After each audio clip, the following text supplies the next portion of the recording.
गुम की जामे रूहानी फ़ज़ा में जब जामिया जमकरान की फसीलों पर इंतकाम का सुर्ख परचम बुलंद हुआ तो ये महज एक झंडा नहीं था। ये तारीख़ के सीने पर लिखा गया वो एलामिया था जो हर आशिक विलायत, हर सच्चे हुसैनी और हर मजलूम की सदा बना। सुर्ख परचम का मतलब है कि इंतकाम वाजिब हो चुका है और अब ये इंतज़ार नहीं करेगा। ये परचम सिर्फ ईरान के लिए नहीं बल्कि पूरे आलम इस्लाम के लिए एक बेदारी की अलामत है कि सब्र की घड़ी ख़त्म हो चुकी और जो लहू बहाया गया वो अब हिसाब मांगेगा। जमकरान की उस अजान में अब खामोशी की कोई गुंजाइश नहीं रही। वो मकाम जो मेहदी मऊद की निस्बत से एक उम्मीद का मरकज़ रहा है अब ऐलाने गज़ब का मिंबर बन चुका है। इजरायली हमलों ने जो खाक उड़ाई, जो बेहुरमती की, वो फ़कत दीवारों को नहीं लगी, उसने अकीदे को चैलेंज किया है, उसने तहजीब मज़ाहमत को ललकारा है। और जब जमकरान की बुलंदियां इंतकाम का परचम उठा लें तो समझ लो कि वो वक्त आन पहुंचा है जिसके लिए अहले हक ने नस्ल दर नस्ल दुआ की, सब्र किया और कुर्बानियां दी। अब दुश्मन को सिर्फ ईरान की ताकत का सामना नहीं, उसे एक ऐसे जज्बे से वास्ता पड़ेगा जो ना झुकेगा, ना रुकेगा, ना भूलेगा। ये परचम बता रहा है कि हिसाब शुरू हो चुका और अंजाम दुश्मन के वहमो गुमान से भी ज़्यादा हौलनाक होगा, बशर्त ये कि मुस्लिम उम्मा टूटे ना। आप सब पर सलामती हो। मैं यासिर रशीद हूँ और आप देख रहे हैं 92 डिजिटल। नाज़रीन, ईरानी हुकाम के हवाले से ये इंकशाफ सामने आया है कि इजरायली हमलों में कम से कम 20 सीनियर ईरानी कमांडर्स शहीद हो चुके हैं। ये खबर सिर्फ एक अददी नुकसान की इत्तला नहीं बल्कि ईरान की अस्करी साख्त के दिल में एक कारी ज़रब है जो ना सिर्फ मैदान जंग के तवाज़ुन को बदल सकती है बल्कि तेहरान के रद्द-ए-अमल को मज़ीद शदीद और नाकाबिल पेशगोई बना सकती है। ये कमांडर्स वो थे जो बरसों की तजर्बाकारी, नज़रियाती पुख्तगी और स्ट्रेटेजिक महारत के साथ ईरान की दिफाई कुव्वत का दिमाग और दिल थे। उनकी शहादत ना सिर्फ ईरान के दाखिली हलकों में गुस्से की लहर पैदा कर चुकी है बल्कि खत्ते में इसराइल के लिए ख़तरे की नई तारीफ रकम करेगी। इस इकदाम ने जंग को ज़ाती बना दिया और जब जंग जज्बात में ढल जाए तो मंतिक पीछे रह जाती है और सिर्फ इंतकाम बोलता है। इस नुकसान के बाद ईरान की क़यादत ख़ास तौर पर पासदारान इनकलाब और नेशनल सिक्योरिटी काउंसिल की जानिब से इसराइल के ख़िलाफ़ मुकम्मल स्ट्रेटजिक और हमा जहती रद्द-ए-अमल की तैयारी का इम्कान बहुत ज़्यादा बढ़ चुका है, जिसके तनाजुर में जॉर्डन के अंदर अब नई सफ़बंदी हो रही है। अमरीका इसराइल की मदद को उतरने वाला है। अब जंग सिर्फ हुदूद या तनसीबात की नहीं रही, ये नज़रियात, खून और तारीख़ की जंग बन चुकी है और इसका दायरा पूरी मुस्लिम दुनिया को अपनी लपेट में ले सकता है। इजरायली खुफिया एजेंसी मोसाद की जानिब से जारी करदा एक फुटेज ने बताया है कि आज सुबह ईरान के दिल में उन्होंने क्या किया। यह कोई मामूली कार्रवाई नहीं थी बल्कि बरसों की मनसूबाबंदी, सफ़ाकाना नफ्सियात और जदीद तरीन टेक्नोलॉजी का इम्तजाज था, जिसके तहत मोसाद ने तेहरान के करीब एक खुफिया ड्रोन बेस कायम किया। ईरान की सरजमीन पर उसके सिक्योरिटी निज़ाम के ऐन दरमियान यही ड्रोन्स सुबह सवेरे उस वक्त फाल हुए जब इसराइल ने ईरान पर अपनी मुनज़्ज़म यलगार का आगाज़ किया और उनका पहला निशाना बने थे बैलिस्टिक मिसाइल लॉन्चर्स, यानी जहां से मिसाइल फायर किया जाता है वो जो मशीन है उसी को नाकारा बनाया गया। वही हथियार जो ईरान ने मुमकिन जवाबी हमले के लिए तैयार किए थे। सवाल ये पूछा जाता है कि ईरान ने अब तक किया क्या? उन्होंने उसके बैलिस्टिक मिसाइल लॉन्चर्स जो हैं वो तबाह किए।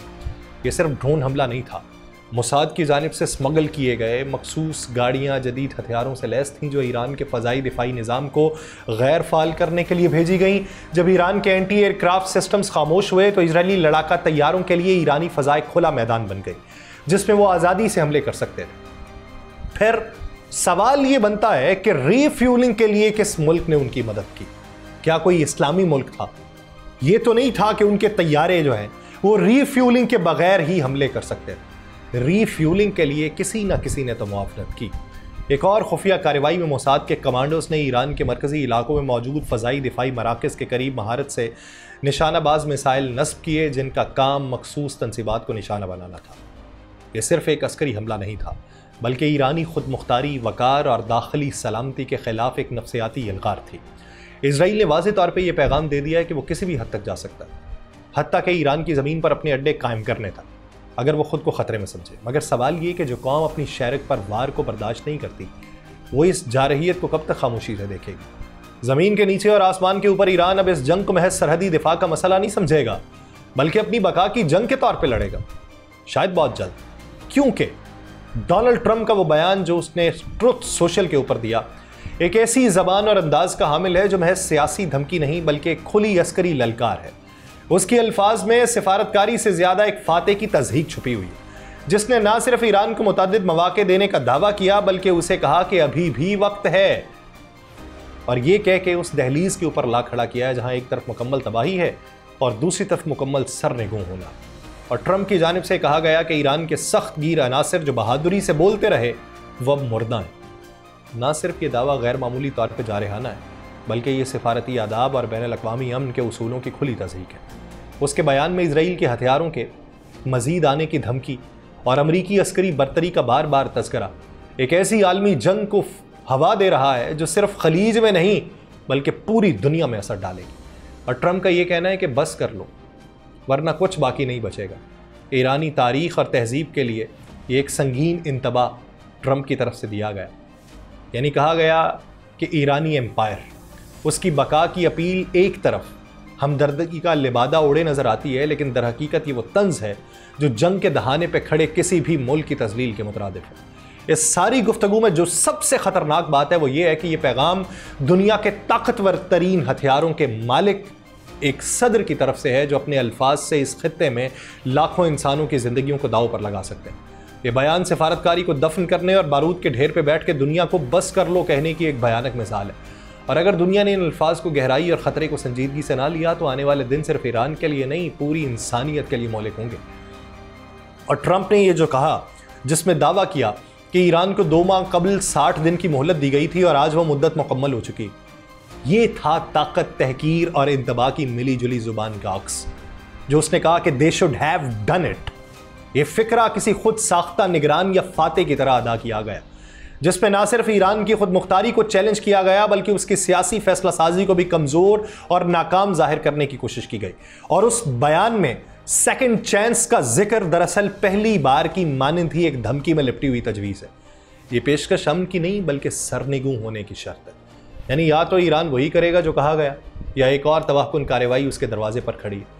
इस जुबान में ना अक़वाम मुत्तहिदा को कोई उसूल झलकता है, ना बैनुल अक़वामी ज़ाब्तों की कोई परछाई दिखाई देती है। ईरान जैसे तारीख़ी तौर पर बावकार और ख़ुद मुख्तार मुल्क को इस तरह के जुमलों के ज़रिए मजबूर करने की कोशिश आलमी ताकतों के रवैये पर एक संगीन सवालिया निशान है। सेकंड चांस नहीं बल्कि इस खित्ते के अमन को सेकंड स्ट्राइक की धमकी, और ऐसी धमकियां सिर्फ एक मुल्क को नहीं बल्कि पूरी इंसानियत के मुस्तकबिल को दाव पे लगा देती हैं। अगर वाकई दुनिया को बचाना है तो ये अंदाज़े गुफ्तगू तब्दील करना होगा। बसूरत दीगर तबाही का दिन अब डे 61 से ज़्यादा दूर नहीं है, और डे 61 किसी के लिए भी हो सकता है। जबकि दूसरी तरफ इसराइल ने मगरबी किनारे पर मुकम्मल मुहासरा और लॉकडाउन नाफिज कर दिया। इजरायली फ़ौज की जानिब से जो बयान जारी हुआ उसमें बड़ी तादाद में फ़ौजी दस्ते मगरबी किनारे में दाखिल करने का दावा किया गया और तमाम फ़लस्तीनी कस्बों और शहरियों को ताहुक्म सानी मुकम्मल तौर पर बंद करने का इंदिया दे दिया गया। खत्ते में कशीदगी इंतहाओं को छू रही है और इसराइल की अंदरूनी और बैरूनी जंगी मुहिमात फ़लस्तीनी इलाकों को मुसलसल निशाना बना रही है। मगरबी किनारे में मुकम्मल लॉकडाउन का मतलब यह है कि ना सिर्फ रोज़मर्रा की ज़िंदगी मुअत्तल कर देंगे बल्कि हज़ारों फ़लस्तीनियों की नक्लो हरकत, रिज़्क़, तालीम, इलाज और बुनियादी इंसानी हुकूक को भी जबरन सलब कर लिया जाएगा। ये मुहासरा किसी दिफाई हिकमत अमली से ज़्यादा इज्तमाई सज़ा का वो नमूना है जो इजरायली रियासत की काबिज़ाना जहनीत और फ़लस्तीनी वजूद के इनकार की अलामत बन चुका है।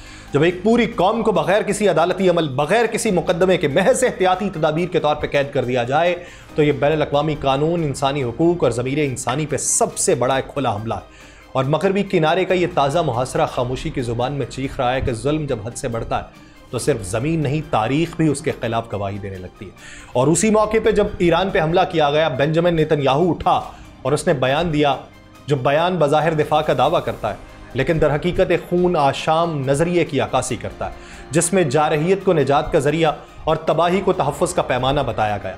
बेंजामिन नेतन्याहू ने कहा कि एक बार फिर इसराइल की उस रिवायती रविश को जाहिर करते हैं जिसमें वो धमकी को हकीकत का जामा पहनाकर आलमी रायआमा को गुमराह कर रहा है और हमलावर को मजलूम जाहिर कर रहा है।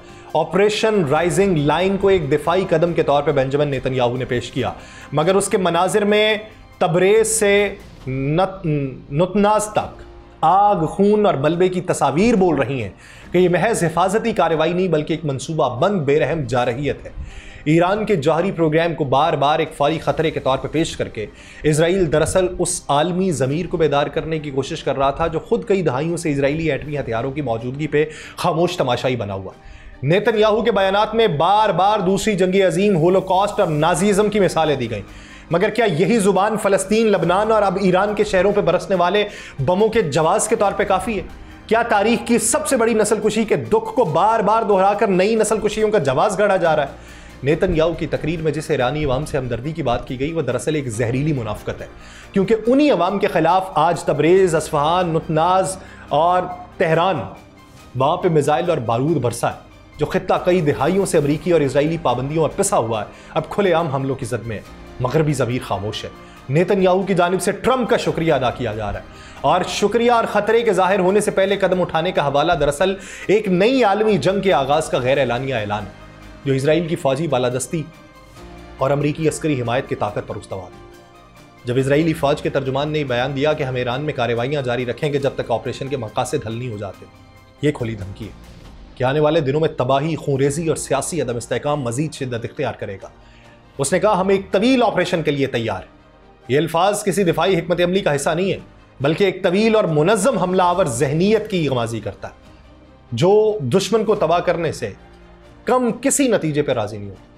ये बयानियाँ सिर्फ ईरान के खिलाफ नहीं, पूरे खत्ते के खिलाफ एक तसलसल के साथ उभरते हुए इजरायली एजेंडे का हिस्सा है, जहाँ हर उस रियासत को जो इसराइल की बालादस्ती को चैलेंज करे हदफ बना दिया जाएगा। तल अबीब के जंगी मंसूबे अब खुलेआम ईरानी ज़मीन के अंदर घुस के न सिर्फ दिफाई ढांचे को तबाह कर रहे हैं, बल्कि ईरान के अंदरूनी इस्तेहकाम और इलाकाई खुद मुख्तारी को रौंद रहे हैं। और इजरायली फ़ौज की ज़ुबान में ऑपरेशन के मकासद दरअसल ईरान को एक अस्करी और इक्तसादी मफलूज रियासत में बदलने की हिकमत अमली है। एक ऐसा ईरान जो अपने जौहरी मिसाइल प्रोग्राम से दस्तबरदार हो जाए, अपने दिफाई हक से महरूम कर दिया जाए और इसराइल मगरिब की शराइत पर जिंदा रहने पर मजबूर कर दिया जाए। ये कोई महदूद फ़ौजी मुहिम नहीं है, बल्कि एक भरपूर जोग्राफियाई और सियासी बाजू मरोड़ने की कोशिश है, जिसके नताइज सिर्फ ईरान नहीं, पूरे मशरक़ वस्ता को लपेट में लेंगे। ये जुमला कि हम तब तक नहीं रुकेंगे जब तक मकासद पूरे नहीं हो जाते, दरअसल वही साम्राजी जहनीत है जिसने फ़लस्तीन से लेकर बगदाद और दमिश्क तक खाकिस्तर बखेर दी। आज ईरान पे चढ़ाई करके इजराइल दुनिया को पैगाम दे रहा है, जो हमारी बालादस्ती के सामने सर उठाएगा वो सफ़ाई हस्ती से मिटा दिया जाएगा, और ये दुनिया के ज़मीर के लिए एक आखिरी आजमाइश है कि वो कब जागेगा। कहा यह जा रहा है कि ईरान जो है वो एटमी धमाके करने के दर पे। देखिए कि इसमें कितने हक़ाइक़ हैं और किस तरीके से जवाब दिया जाता है, लेकिन शर्त यह कि मुस्लिम उम्मा अगर इधर बिखरी तो फिर उठ नहीं पाएगी। मुझे दीजिए इजाज़त, अल्लाह ने के बाद।